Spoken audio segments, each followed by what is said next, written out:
অনেক সুন্দর তেলাপিয়া মাছ। তো ঘাটাঘাটির পরে ফাইনালি চলে আসলাম আজকে আমরা কাজলাতে মাছ ধরতে। সেখানে মাছ ধরতে এসে দেখি লিজন দা একটা মনে একটা তেলাপিয়া মাছ দেখেছে। এখানে লিজন ভাই আমার টিভি জালটা মেরেছে। কি মাছ যে হয় তেলাপিয়া কি এটা কি মাছ দেখা যাক কি মাছ দেখেছে। লিজন ভাই বলছে এটা একটা তেলাপিয়া মাছ। তো আমরাও দেখার জন্য দাঁড়িয়ে আছি। দেখা যাক কতক্ষণ লাগে লিজন ভাই তুলতে মাছটি।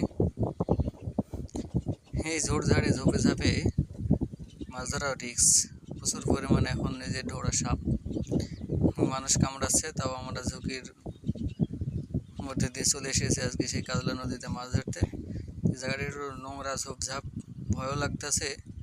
পায়ের তলে কেমন জানে কি মনে হচ্ছে। এই যে সাপ চলে আসলো, তাও এই ঝড়ের মধ্যে লিজন ভাই মেরেছে। এখানে একটি নাকি একটি বড় তেলাপিয়া আছে, খুঁজে খুঁজে পাচ্ছে না। এত হাত দিয়ে এখানে এই যে ছোট ছোট জার্মানি আর এই যে কচুরি পানার কারণে, লতা পাতার কারণে মাছটি ভালোভাবে হাতে আসছে না। আর কাদা তো, কাদার কারণে মাছগুলো আসছে না। কই লিজন ভাই তোলেন,